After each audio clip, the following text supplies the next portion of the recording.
Bene, adesso passiamo al consigliere regionale Massimo Morettuzzo. Grazie innanzitutto per l'invito, ho sentito tante cose interessanti e quindi per me è stata un'occasione innanzitutto formativa. Provo a dire alcune cose in riferimento a quanto sentito e anche al paper. Beh, la prima è che mi piacerebbe che questo dibattito si tenesse anche dentro il Consiglio regionale, e così non è, ahimè. E lo dico come prima considerazione, mi rifaccio da alcune delle cose che ha detto il professor Cevolini all'inizio, cercando di capire quali strumenti abbiamo a disposizione e che, ahimè, non stiamo utilizzando.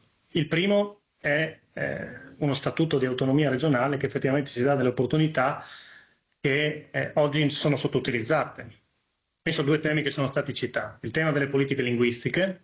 Noi abbiamo una legge regionale, la 27 del 2006, di recepimento del quadro normativo nazionale, la 482 del 99, sulle politiche linguistiche, che è stata di fatto taglieggiata dalla Corte Costituzionale e ha dimezzato l'impatto che avrebbe potuto avere. La Corte ci ha detto al tempo fatto una norma di attuazione dello Statuto di autonomia per rivendicare la competenza sul tema. Da allora non è stato fatto. Penso al tema delle politiche sul lavoro che sono state citate, tutto il tema dei centri per l'impiego, le politiche attive, è un tema che potrebbe essere gestito, dovrebbe essere gestito in modo transfrontaliero, però vuol dire rivendicare una competenza sul tema. Ecco, di tutto questo oggi non c'è traccia nel dibattito. Peraltro, lo dico davvero senza alcuna volontà polemica, però è un dato di fatto, lo diceva il collega Moretti prima, noi non abbiamo ancora incontrato in questa legislatura, e siamo al terzo anno dall'inizio, la commissione paritetica dopo il suo insediamento. Quindi la commissione paritetica Stato-Regioni, 3 membri di nomina governativa, 3 membri di nomina regionale. Faccio presente che uno dei rappresentanti di nomina governativa è anche un consigliere regionale, quindi ci sarebbero le condizioni per riuscire ad avere un confronto quantomeno alla pari, non è ancora stata audita dal Consiglio.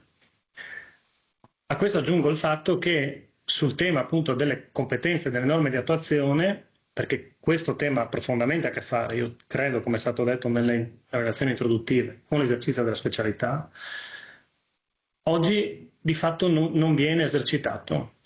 Le norme di attuazione fatte in questa legislatura sono 5, 3 sono afferenti a trasferimenti di beni demaniali.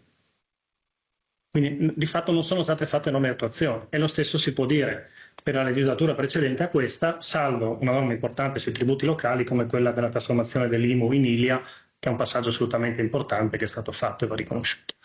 Però ecco, credo che questo sia bene tenerlo sul tavolo perché diversamente, concordo con il Presidente Zamò, noi dobbiamo capire quali strumenti abbiamo a disposizione. La specialità è uno strumento che però non stiamo usando. Temo anche che la questione delle province, rispetto alle quali non entrerò proprio nel merito per brevità, però sia un treno perso perché la modifica dello statuto di fatto ha interessato solamente la questione delle aree vaste. Nel 2023 è stato sottoscritto un accordo dalle regioni e province autonome con il governo Meloni, il governo statale, che prevedeva sostanzialmente il fatto che le modifiche che le diverse regioni rispetto ai rispettivi statuti, quindi l'allargamento degli spazi di competenza, sarebbero avanzati di pari passo. Quindi se qualcuno avesse fatto delle modifiche statutarie, le altre avrebbero dovuto accodarsi. Accordo sottoscritto. Le province autonome di Trento e di Bolzano, che notoriamente sono un po' più scaltre rispetto alle altre su questo tema, hanno fatto una fuga in avanti, hanno portato avanti, stanno portando avanti, adesso è in una delle letture al Parlamento, modifiche importanti del loro statuto di autonomia, modifiche che hanno a che fare ad esempio col tema dei contratti pubblici, ad esempio col tema del governo dell'energia, quindi non cose proprio banali.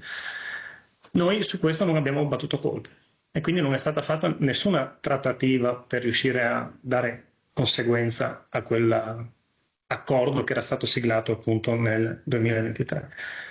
Questo io credo che sia un tema molto significativo. Quando parliamo di governo del territorio, quando parliamo di urbanistica, quando parliamo di energia, lo statuto è uno strumento che abbiamo a disposizione o no?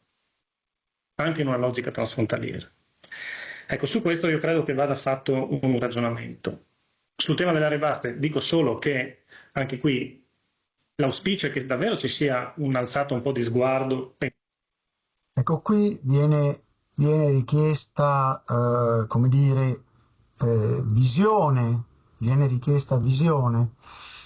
Passiamo al presidente Pierluigi